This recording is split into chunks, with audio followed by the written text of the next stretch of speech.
Christe moitiemus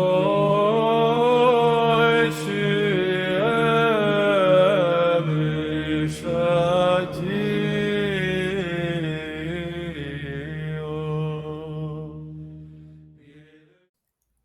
Olá, a paz de nosso Senhor Jesus Cristo, salve Maria Santíssima, e desde já agradeço pela atenção e pelo seu tempo.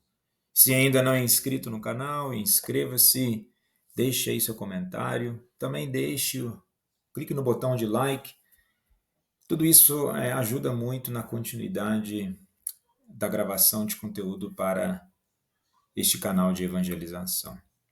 E o assunto de hoje é exatamente um outro documento, né, escrito, lançado aí pelo Papa Leão XIV, né, a Carta Apostólica In Unitate Fidei, na unidade da fé.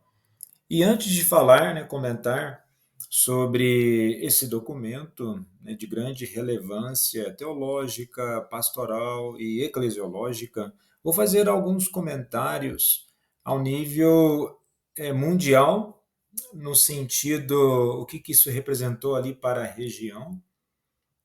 As duas primeiras visitas, né, viagens apostólicas do Santo Padre, né, à Turquia e depois ao Líbano, tem uma representatividade muito importante, até para aquilo que diz respeito ao pontificado do Papa Leão XIV. Ele, desde o seu discurso inicial, ele enfatiza muito a questão da fé, e não somente uma fé abstrata, mas uma fé que realmente leva à paz do ressuscitado. Depois, quem quiser rever o início do discurso, né, do Papa Leão XIV, né, quando ele fala da paz do ressuscitado, aquela paz que é a paz desarmada, né, quando ele diz que a paz do Cristo ressuscitado é essa paz desarmada. E é interessante essa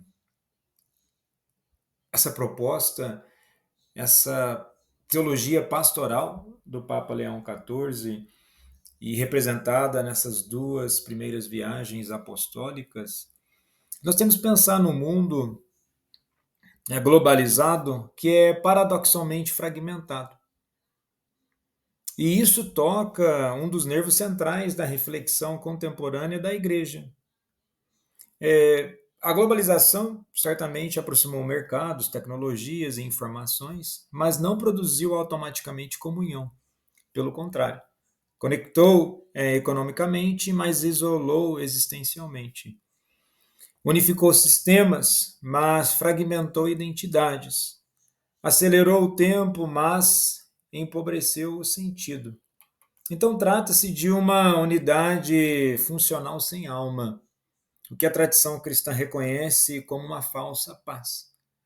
Ordem sem justiça, consenso sem verdade, coexistência sem fraternidade.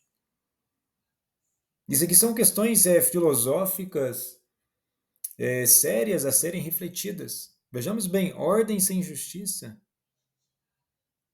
Pode o mundo prosperar verdadeiramente em uma ordem sem justiça? Um consenso sem verdade? Ou seja, basta criar uma maioria que adere a uma opinião, e essa maioria ela cria praticamente uma seita, um grupo ideológico tão fechado, mesmo que seja numa mentira. Isso massacra o próprio conceito de verdade. É a coexistência sem fraternidade. Muitas vezes as relações são esvaziadas de sentido. Isso é bem complicado. Então, no tocante, né, do que o Papa Leão ele traz essa questão da paz, é exatamente para refletir na dimensão que não tem que ser um conceito abstrato, né, tem que ser um conceito concreto. E a paz no Papa Leão XIV não é mera ausência de conflitos, nem equilíbrio diplomático. Ela é profundamente cristológica e eclesial. Então, a paz como fruto da unidade, na verdade, no amor, não como homogeneização forçada. E vejamos bem, para então ocorrer essa paz como fruto da unidade, na verdade, no amor, nós temos aí o contexto da visita, né, do Papa Leão, evidentemente no aniversário, né, de 1700 anos do Concílio de Nicéia. Se trata aqui de uma dimensão de doutrina, da confissão de fé, mas nós temos elementos pastorais ali importantíssimos na visita a Nicéia, né, na visita a Bartolomeu, né, o patriarca ecumênico, né, de Constantinopla. Então isso é extremamente importante. Mas é também importante que o Papa Leão ele é recebido, né, como chefe de Estado, e na Turquia é um país, né, na sua maioria, islâmico. Então tem todo um significado, não para tão somente ficar dialogando em algo sem fim, né, mas a finalidade é um diálogo que vai viabilizar, de fato, um processo de paz. Então, essa paz como fruto da unidade e no amor, teologicamente, vai se ancorar, né, em três eixos, né? A paz como dom pascal, não produto humano. A paz nasce do ressuscitado. Nós podemos recorrer a João 20, versículo 19. A paz esteja convosco, ou seja, não é fabricada por estruturas globais. A paz como unidade na diferença. O Papa Leão XIV retoma a lógica paulina do corpo de Cristo, né, na primeira carta aos Coríntios, capítulo 12, a unidade não elimina as diferenças e a diversidade não legitima a ruptura. E isso é contra a fragmentação ideológica, cultural e religiosa. Ele propõe uma catolicidade reconciliada, onde a diferença não é ameaça, mas vocação. E nós, assim, um campo aqui de observação, eu fiquei observando. Nós falamos, Renan, você está gravando esse vídeo praticamente há quase um mês depois da visita do Papa e o próprio documento, né? Mas eu fiquei refletindo, pensando naquilo que falar. A gente para pensar, em alguns momentos, a reação, né, de alguns ditos católicos, né, quando o Papa ele vai na Turquia. Por que estou comentando isso aqui? A gente só quer criar uma fragmentação ideológica. A gente não quer, muitas pessoas não querem realmente se preocupar com a fé, o que está acontecendo. Elas ficam vendo, né, questões, parece que é um comercial, parece que é um filme que as pessoas estão assistindo, elas ficam só preocupadas com aquilo, elas não conseguem se ater a uma questão maior. E um exemplo disso é a própria visita, né, do Papa Leão XIV à mesquita, né, a grande mesquita azul na Turquia, onde ele, em sinal de respeito, ele tira os sapatos, né, ele entra de meia. E algumas pessoas falam, ele é convidado a rezar e ele não rezou. E é interessante que essa pergunta foi feita, isso causou muito mais repercussão que outras questões. Ou seja, então as pessoas estão preocupadas. Aí as pessoas ficam criando vídeos na internet com fundo magical, épico, dizendo que o leão rugiu, que ele não rezou. Mas aí essa pergunta foi feita novamente a ele, e vejamos bem o que ele responde. La moschea Sultan Ahmet a Istanbul lei non ha pregato, almeno Ma chi ha detto visibilmente. che non ho cioè hanno detto che non ho pregato, ma io ho dato una risposta già sull'aereo, ho menzionato un libro, può darsi che stai pregando anche in questo momento, capito? Quindi lo stile di preghiera nel momento e nel luogo, io infatti preferisco pregare in una chiesa cattolica nella presenza del Santissimo Sacramento. Ma si è fatto tanto di quel momento, mi sembra un po' diciamo curioso né tanto. Então a resposta é que ele orou, rezou, sim, mas no seu silêncio. O que ele disse que ele prefere, evidentemente por ser católico, é estar rezando diante do Santíssimo numa igreja. Ponto. Mas quem disse que ele não rezou ali na mesquita? Agora, na resposta dele, ele dizendo que ele rezou, não quer dizer que ele está fazendo uma oração muçulmana ou que ele estivesse destinando a sua oração ao Deus muçulmano. Então é muito simples, mas as pessoas gostam de causar polêmica em cima daquilo que não é polêmico, né, e tira o foco da questão. Então, como já comentei, antes de falar da carta propriamente dita, o que é interessante falar das visitas entre esses dois países, né, Turquia e Líbano? Uma solidariedade e apoio pastoral, principalmente ao povo libanês, né, que reforça uma mensagem de esperança e resiliência. É um diálogo interconfessional, por se tratar de um país plural, né, cristãos, muçulmanos e outras religiões. O apelo à paz e convivência ganha repercussão significativa. Até o líder do Hezbollah encaminhou mensagem ao Papa Leão. A visibilidade internacional e mensagem de paz para o Oriente Médio. Né, a visita mostra o compromisso da Igreja Católica com a paz regional, estabilidade e reconciliação. E falando propriamente do Líbano, agora, como essa mensagem da convivência. Né? São João Paulo II afirmou que o Líbano não é um país, é uma mensagem. Essa frase tornou-se doutrina prática no Vaticano. E o que isso significa teologicamente? O Líbano é um dos poucos países onde cristãos e muçulmanos convivem com um grau institucionalizado de participação política. E essa convivência se torna um ícone de que a fé cristã pode dialogar, conviver, cooperar, construir com outras tradições religiosas. Então isso é muito importante, se tratando, quando eu estou falando aqui na unidade da fé, e as pessoas falam, não, muçulmano e católico não pode viver junto, não. Isso aí é uma loucura muito grande. Tem pessoa que fica tentando resgatar na internet aqueles conceitos da igreja no período medieval, da Inquisição, que tem que destruir o próximo. Que papo maluco que é esse? Assim, a própria origem de onde Jesus, se a gente volta nas escrituras, todo o contexto do cenário, né, das narrativas do evangelho, Jesus ele convivia com gregos, tem passagem, né, que fala que Jesus convivia com gregos, tinha ali pessoas de outras religiões, de outros pensamentos, e nem por isso Jesus falou que tinha que perseguir e destruir essas pessoas. Então, quem vem com esse papo, primeiramente, já nem é cristão, segundamente, consequentemente, já não é católico, e não entende nada de história, e muito menos sobre o papel também diplomático, né, que o Papa ele tem nos dias de hoje. Mas essas pessoas gostam, né, de produzir conteúdo, coloca uma musiquinha, novamente, como eu já falei, épica, para sensibilizar, dar aquele tom.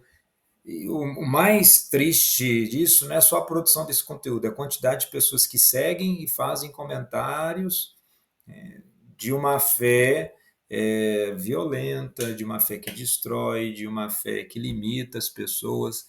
Isso é algo muito triste, né? Então, nesse sentido, a visita do Papa reforça, né, a convivência entre religiões, longe de ser um acidente histórico, é uma vocação espiritual. E o Líbano abriga uma das maiores comunidades cristãs do Oriente Médio, né, que preserva liturgias orientais, guarda tradições antigas anteriores ao Islã e mantém continuidade com as igrejas dos apóstolos, maronita, melquita, armênia católica, entre outras. Muitas dessas têm comunhão com Roma. Seguem a liturgia, é uma liturgia oriental, mas tem comunhão com Roma. Você já parou para pensar? Suponhamos que você visite um país desse, e dessas igrejas que têm comunhão com Roma, a liturgia ela tem o mesmo significado litúrgico para nós católicos romanos do Ocidente. E se você não encontrar uma igreja de um rito latino, você participar de uma dessas liturgias, você está guardando um dia santo? Que algumas pessoas falam, não, só posso ir na missa católica ali. Não, a união de fé dessas igrejas que tem uma longa data aí de tradição, se você, ao participar de uma dessas liturgias, né, da liturgia divina, da Santa Missa, né, no rito oriental, você está guardando o dia santo, né, o preceito.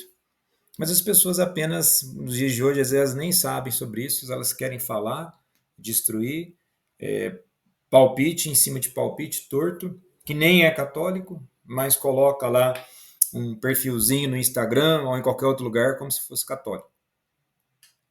Então, a relevância dessa visita é muito importante. Então, a presença do Papa no Líbano destaca um ponto teológico sensível, né? O Concílio Vaticano ensina em um dos documentos, né, Nostra Aetate, que a Igreja estima os muçulmanos no sentido de um respeito, que aí os muçulmanos presentes ali no Líbano reconhece que adoram o Deus único, embora há divergências teológicas sobre isso, que não é o que eu vou falar, não é o mérito da questão aqui, e afirma laços espirituais com Abraão e Maria. Então, o Líbano é o cenário ideal para manifestar isso não só em texto, mas em gesto. Então, por isso que é muito interessante essa visita do Papa, né, tanto na Turquia assim como no Líbano. O Líbano, propriamente dito, tem um colapso econômico, passa por uma crise financeira, uma instabilidade política, tensões religiosas, crise migratória, feridas da explosão do porto de Beirute, isso foi constatado na própria visita do Papa ali. É um país ainda que é bombardeado por um país vizinho, ou seja, é um país que não está em guerra, mas sofre bombardeios no seu território de um país vizinho. Então tem todo um contexto político que traz, sim, uma discussão teológica. E eu estou falando de todo esse contexto maior para agora, por de fato, adentrar no documento, né, da Carta Apostólica in Unitate Fidei, né, na unidade da fé, que trata exatamente que os cristãos são chamados a caminhar em concórdia. Então, essa carta apostólica ela é composta em 12 itens, tópicos, por assim dizer. E eu vou comentar cada um deles, resumidamente. Então, a carta apostólica in Unitate Fidei, na unidade da fé, que é o nome, né, que leva essa carta, proclamada desde os primórdios da Igreja. Os cristãos são chamados a caminhar em concórdia, guardando e transmitindo com amor e alegria o dom recebido. Isso é expresso nas palavras do credo, né? Cremos em Jesus Cristo, Filho unigênito de Deus, que desceu do céu para a nossa salvação. Formuladas pelo Concílio de Nicéia, primeiro evento ecumênico da história da cristandade há 1700 anos. Então, isso é 325. Nós vamos perceber que ao longo do documento aqui, depois vai citar o Concílio de Constantinopla, em 381, e depois, posteriormente, o Concílio da Calcedônia. Mas vamos aqui atentar essa primeira parte. Então ele comenta: ao preparar-me para realizar a viagem apostólica à Turquia. Então é na Turquia que ele encontra-se com o patriarca ecumênico de Constantinopla, Bartolomeu. E esse encontro é extremamente importante. Isso faz lembrar, né, do encontro, né, do Papa São Paulo VI com o patriarca ecumênico de Constantinopla, Atenágoras I, e o encontro do Papa São Paulo VI foi em 1965, salvo engano, e é interessante esse encontro, né, desses patriarcas, né, do Papa e o patriarca lá atrás, que foram figuras centrais no ecumenismo, né, quebrando o milênio de isolamento entre católicos e ortodoxos com encontros históricos em Jerusalém em 1964 e Constantinopla em 67, a revogação das excomunhões de 1054, abrindo o caminho para o diálogo e a reconciliação entre a Igreja Católica e a Igreja Ortodoxa. Isso aqui é extremamente importante. Tem algumas pessoas que vão atacar isso aqui, são pessoas que pouco estudam, ou não estudam nada, ou aquilo que estudam não entendem nada sobre essa questão do ecumenismo. Né? Há uma diferença de ecumenismo, diálogo interreligioso e sincretismo religioso. E dessa questão da aproximação com as igrejas ortodoxas. Não tem nada a ver com o diálogo interreligioso e nem sincretismo religioso, porque nós estamos falando das igrejas orientais, das igrejas ortodoxas, que trazem o mesmo credo de fé do que a igreja de Roma. É o que nós vamos ver na sequência dos itens, né, aqui da carta. E olha que interessante, com esta carta desejo encorajar em toda a igreja um renovado impulso na profissão da fé, cuja verdade que há séculos constitui patrimônio comum dos cristãos e merece ser confessado e aprofundado de maneira sempre nova e atual. E a este respeito foi aprovado um precioso documento da Comissão Teológica Internacional. Ou seja, antes dessas duas viagens apostólicas, né, as primeiras, do Papa Leão XIV, uma Comissão Teológica Internacional com vários teólogos, tanto de Roma, assim como as igrejas ortodoxas, trabalharam em um documento, né, Jesus Cristo, Filho de Deus Salvador. E o Concílio de Nicéia é exatamente sobre isso, né, que eu vou entrar nas questões, né, mais na sequência. E quando nós falamos desse documento, olha lá, Comissão Teológica Internacional, Jesus Cristo, Filho de Deus Salvador. E nós professamos isso quando nós vamos na missa. O símbolo para a salvação, a doxologia e teologia do dogma de Nicéia. Vejamos bem, está aqui, ó, cremos em um só Deus. E todo o símbolo niceno-constantinopolitano estrutura-se em torno da afirmação da fé trinitária. É um só Deus, Pai onipotente, um só Senhor Jesus Cristo, Filho unigênito de Deus, e no Espírito Santo, Senhor e vivificador, que procede do Pai. Então, no surgimento, no desenvolvimento do cristianismo, houve essa necessidade da consolidação do credo de fé. Nós cremos em um só Deus. E se um só Deus é Pai, Filho e Espírito Santo.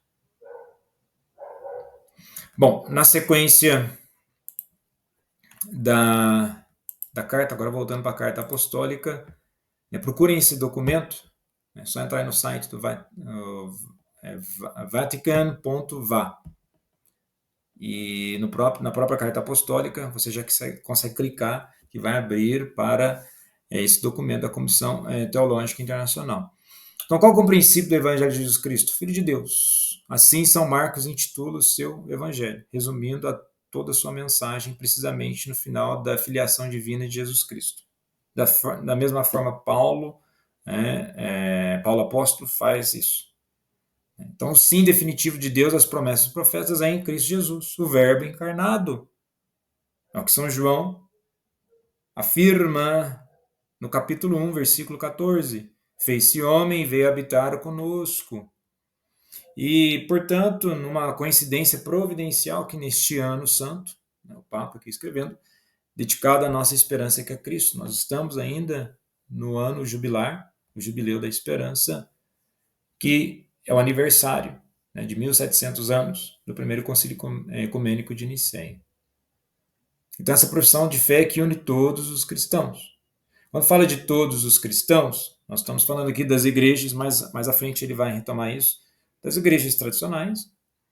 Não estamos falando de algumas igrejas oriundas de um outro universo do cristianismo, de uma ramificação mais moderna. Nós estamos falando aqui das tradicionais. Interessante, essa parte que é extremamente histórica. E essa parte, quando se trata do Concílio de Nicéia, eu já gravei um vídeo. Eu convido você a assistir esse vídeo aqui no canal, falando exatamente do Concílio de Nicéia, quem foi Ário, que defende que Jesus não era Deus, Aí eu trato dessa questão para não ter que ficar aprofundando muito aqui. Assistam o vídeo, né, o convite. Por que eu estou mencionando isso? Os tempos do Concílio de Nicéia não eram menos turbulentos. E antes de falar sobre isso aqui, que é interessante, ó, a fé nos dá esperança nos tempos difíceis que vivemos, em meio a muitas preocupações e medos, ameaças de guerra e violência, desastres naturais, graves injustiças e desequilíbrios, fome e miséria sofridos por milhões de nossos irmãos e irmãs. Então, havia toda essa turbulência, há toda essa turbulência nos dias de hoje. Nos tempos do Concílio de Nicéia não eram menos turbulentos. Quando começou em 325, as feridas das perseguições contra os cristãos ainda estavam abertas. O Edito de Tolerância de Milão de 313. Então, 12 anos depois, vem o Concílio de Nicéia. Então, os imperadores, né, Constantino e Licínio, pareciam anunciar o início de uma nova era de paz. No entanto, passadas as ameaças externas, logo surgiram disputas e conflitos internos na igreja.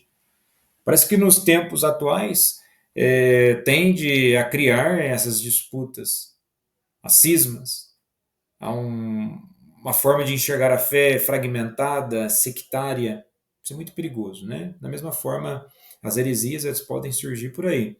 Então, Ário, um presbítero de Alexandria, ele ensinava que Jesus não é verdadeiramente o Filho de Deus, embora não seja uma simples criatura, ele seria um ser intermediário entre Deus inatingivelmente distante de nós. Então, ele havia um tempo que o Filho não era, isso estava em consonância com a mentalidade difundida na época. Um tempo que o Filho não era, se o Filho não era, então ele é criatura. Assista um vídeo que eu expliquei sobre isso. Mas Deus não abandona a sua igreja. Então, o bispo de Alexandria percebeu que os ensinamentos de Ário não eram de todo coerentes com a Sagrada Escritura. Ele, então, convoca bispos do Egito e da Líbia para um sínodo que condenou o ensinamento de Ário. Então, há cartas a outros bispos do Oriente. No Ocidente, um bispo que entra em ação é o bispo Ósio de Córdoba, da Espanha, que havia se mostrado um fervoroso confessor da fé durante a perseguição sobre o imperador Maximiano, que gozava de confiança do bispo de Roma, o Papa Silvestre I. Agora, no entanto, os seguidores de Ário também se uniram. Isso levou a uma das maiores crises da história da igreja do primeiro milênio. O motivo da disputa, na verdade, não era um detalhe secundário. Tratava-se do cerne da fé cristã, ou seja, da resposta à pergunta decisiva que Jesus fez aos discípulos em Cesareia de Filipe, lá em Mateus 16, versículo 15. Quem dizeis que eu sou? E por eu, particularmente, gostar de ficar estudando, analisando discursos, vendo muitas coisas, lendo muitas coisas, hoje, não dentro da igreja, da Igreja Católica de forma explícita, mas em muitos movimentos cristãos, ou neocristãos ou pseudo-cristãos, há uma negação de que o Espírito Santo existe, há uma negação da Trindade, há uma negação da divindade de Cristo, há alguns afirmando que Cristo ele é Miguel, ou seja, Cristo é uma criatura, é um desvio da teologia, um desvio das Escrituras. Então, isso foi debatido em tempos lá atrás, mas infelizmente há pessoas ainda hoje que vão disseminando essas incoerências teológicas e de fé. Então, o Sínodo de Nicéia, chamado os 318 padres, foi presidido pelo imperador, e desses 318, praticamente, acho que só 4 eram do Ocidente. Então, se a Igreja Católica Romana, algumas pessoas são totalmente bitoladas, fechadas, não, é só o que tem aqui. É só olhar para a história da Igreja Católica, os pais da Igreja, a patrística, a sua riqueza, a sua fonte é no Oriente.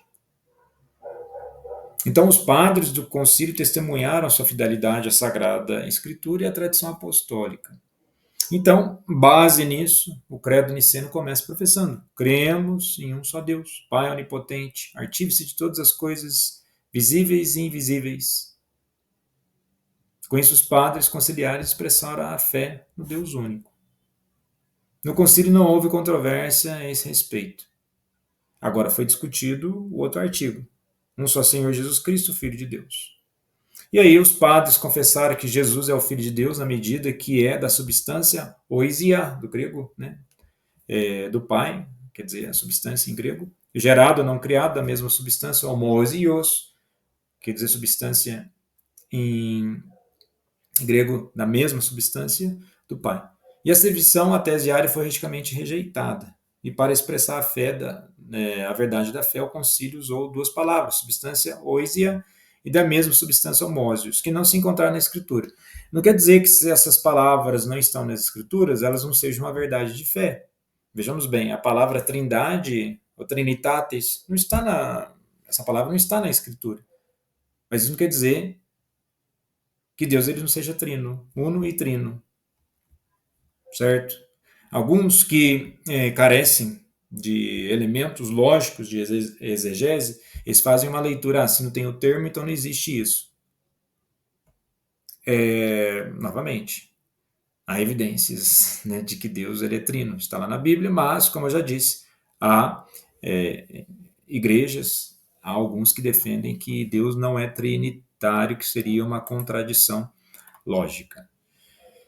E para expressar sua mensagem, né, na linguagem simples da Bíblia e da liturgia familiar de todo o povo de Deus, você toma algumas formulações da profissão batismal. Deus de Deus, luz da luz, Deus verdadeiro de Deus verdadeiro. Né? Assim o concílio retoma a metáfora bíblica da luz. Deus é luz. Na primeira carta, João, capítulo 1, versículo 5. No Evangelho de João, capítulo 1, dos versículos 4 e 5. Como a luz que radia e comunica a si mesma sem se extinguir, também o Filho é o reflexo, a palgasma da glória de Deus e a imagem, caractere e de seu ser, hipostase. Então, o Filho encarnado Jesus é, portanto, a luz do mundo e da vida. João 8, versículo 12. E, finalmente, o credo afirma que o Filho é Deus verdadeiro de Deus verdadeiro. Em muitos lugares, a Bíblia distingue os ídolos mortos do Deus verdadeiro e vivo. O Deus verdadeiro é o Deus que fala e age na história da salvação. O Deus de Abraão, de Isaac e Jacó, que se revelou a Moisés da sarça ardente. Então, o credo de Nicéia não formula uma teoria filosófica. Ele professa a fé no Deus que nos redimiu por meio de Jesus Cristo. E trata-se do Deus vivo. Ele quer que tenhamos vida e que tenhamos em abundância. João 10, versículo 10. Agora vejamos bem. Novamente, eu expliquei tudo isso no vídeo exatamente sobre o Concílio de Nicéia. Tem também um outro vídeo aqui no canal que eu falo sobre Santo Atanásio. E aqui Santo Atanásio é o grande, vamos dizer assim, um grande defensor, né, elaborador, né, do credo. Ou, em outras palavras, como está aqui na carta, né, a rocha do credo niceno foi Santo Atanásio, irredutível e firme na fé. Ele, por mais que foi perseguido, expulso 5 vezes da sede episcopal de Alexandria, ele sempre voltou. E assim como Moisés, Atanásio não pôde entrar na terra prometida da paz eclesial, mas essa graça estava reservada a uma nova geração conhecida como os jovens nicenos, no Oriente.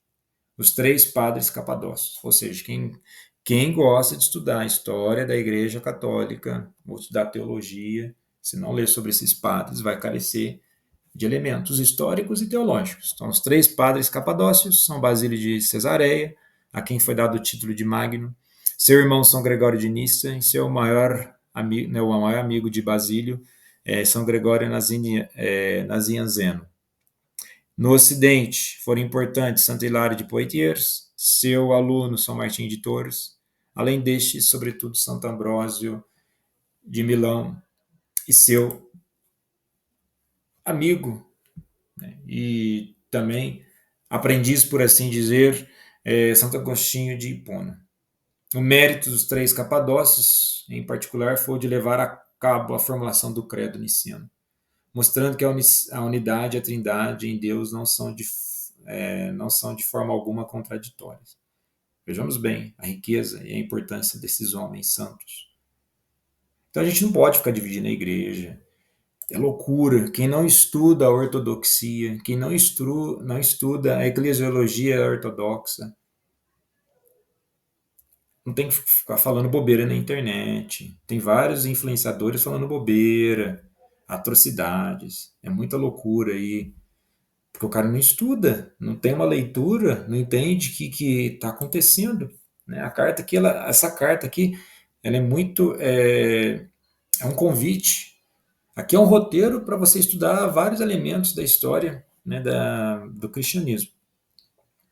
Então, então eu mencionei essas primeiras as questões. É resolvido ali. Agora, olha para você ver, a questão do filho estava resolvida, mas depois tem que ter uma discussão sobre a questão do Espírito Santo. Isso foi discutido no concílio, né, primeiro concílio de Constantinopla em 381. É por isso que foi chamado, né, de Niceno-Constantinopolitano. Niceia 325, Constantinopla, Constantinopolitano 381. Que aí vai afirmar, por de fato, né, e diz, cremos no Espírito Santo, que é o Senhor, que dá a vida e procede do Pai, com o Pai e o Filho adorado e glorificado, e falou por meio dos profetas. E a partir do concílio de Calcedônia, em 451, o concílio de Constantinopla foi reconhecido como ecumênico e o credo niceno-constantinopolitano foi declarado universalmente vinculativo. Né? Então, o caminho que se desenvolveu da Sagrada Escritura é a profissão de fé de Niceia. Né? Então, tudo isso foi muito importante. Todos esses elaborados em entendimento. Então, foi um percurso histórico. E esse percurso histórico ele se dá numa caminhada em busca de uma solução pacífica. E dos itens 9 ao 12, já para o encerramento ali da carta, quando no item 9, né, que afirma o caminho que se desenvolveu da Sagrada Escritura à profissão de fé de Nicéia e sua aceitação dos concílios de Constantinopla e Calcedônia, passando pelo século XVI e chegando ao nosso século XXI, foi longo e linear. Eu mencionei da questão histórica. E é interessante, gostaria de ter comentado antes, no finalzinho do item 8, aqui é algo de curioso. O credo niceno-constantinopolitano é assim profissão de fé comum a todas as tradições cristãs. E um pouco antes disso, ele, portanto, constitui um elo de unidade entre Oriente e Ocidente. No século XVI também foi mantido pelas comunidades eclesiais surgidas da Reforma. Você fala, Renan, por que isso é uma curiosidade? A gente pode observar por essa imagem, nessa foto que foi tirada, exatamente ali, próximo ao momento que seria professada a fé, né, no credo niceno-constantinopolitano, tem ali um reverendo. Vocês percebam, pela vestimenta dele, é um reverendo de uma igreja reformada. Você fala, nossa, está colocando protestante na foto, não tem nada a ver com isso. Unicamente consolidando, né, o que foi escrito aqui no texto. Então, há igrejas, né, ou comunidades, por assim dizer, eclesiais surgidas da Reforma, né, do século XVI, né, que também adotam o credo niceno-constantinopolitano. Né? E aí, os itens 10, 11 e 12 vai exatamente repetir, né, lá no item 10. O credo niceno começa professando a fé em Deus, o Todo-Poderoso, o Criador do céu e da terra. Hoje, para muitos, Deus, a questão de Deus quase não tem mais significado na vida. O credo niceno convida-nos, então, a um exame de consciência. O que significa Deus para mim e como testemunha a minha fé nele? Olha a pergunta, a provocação aqui do Papa Leão XIV. O que significa Deus para mim e como testemunha a minha fé nele? O único verdadeiro Deus é realmente o Senhor da vida? Ou existem ídolos mais importantes do que Deus e os seus mandamentos? Deus é para mim o Deus vivo, próximo em todas as situações, o Pai que me dirige em confiança filial? Olha essas perguntas. Bem interessantes, são profundas. E no centro do credo niceno-constantinopolitano está a profissão de fé em Jesus Cristo, nosso Senhor e Deus. Este é o coração da nossa vida cristã. Por isso, comprometemos-nos a seguir Jesus como mestre, companheiro, irmão e amigo. Contudo, o credo niceno pede mais. Lembremos-nos com efeito que não devemos esquecer que Jesus Cristo é o Senhor Kyrios, o Filho do Deus vivo, que pela nossa miséria e pela nossa salvação desceu do céu e morreu por nós na cruz, abrindo-nos o caminho para uma vida nova com sua ressurreição e ascensão. Seguir Jesus certamente não é um caminho largo e confortável, mas este caminho muitas vezes é exigente ou mesmo doloroso, conduz sempre à vida e à salvação. E se Deus nos ama com todo o seu ser, então também nós devemos amar-nos uns aos outros. Não podemos amar a Deus que não vemos sem amar também o irmão e irmã que vemos. Primeira carta, João 4, versículo 20. O amor a Deus sem o amor ao próximo é hipocrisia. O amor radical ao próximo, sobretudo o amor aos inimigos, sem o amor a Deus é um heroísmo que nos oprime e esmaga.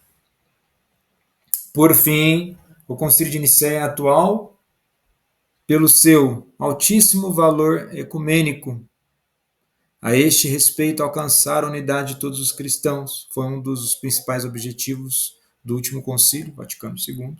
Há exatamente 30 anos, São João Paulo II continuou e promoveu a mensagem conciliar na encíclica Ut Unum Sint, de 1995. Rapidamente, que colocar essa encíclica Ut Unum Sint, um apelo à unidade dos cristãos. Algumas pessoas estavam falando nas redes sociais, criticando o Papa Francisco, de um sincretismo. Por que eu estou falando de Papa Francisco? Fala que tudo isso foi iniciado, que o Papa Francisco ficava aproximando as pessoas. Não, nós estamos aqui falando da proximidade entre cristãos.